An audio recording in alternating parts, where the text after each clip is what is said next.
Hello hi నా channel subscribe చేసుకోండి. నేనేమి పెద్ద పెద్ద వంటలు చూపించట్లేదు, చాలా ఈజీ రెసిపీస్ చూపిస్తున్నాను అనే మీరు చేసుకోకపోవచ్చు.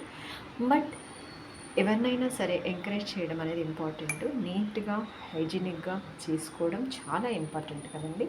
ఇదైతే క్యాబేజీ కర్రీ, చాలా తక్కువ ఉప్పు, పచ్చిమిర్చి వేసేసి నేనైతే క్యాబేజీ కర్రీ చేశాను. క్యాబేజీ కర్రీ తినని వాళ్ళు దీంట్లో కొంచెం పెసరపప్పు వేసి చేయండి.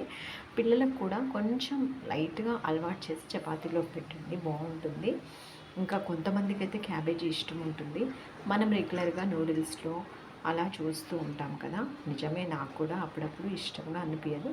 కొంచెం దీన్ని వెరైటీస్గా చేస్తే బాగుంటుందని ఇలా చేసి చూశాను. ఎప్పుడూ చేస్తూనే ఉంటాను, బట్ మీకు చూపిద్దామనేసి ఇంట్లో పెసరపప్పు కానీ కొబ్బరి కానీ వేసుకుంటే బాగుంటుందండి. ఓకేనా అండి, bye bye, take care, enjoy your day.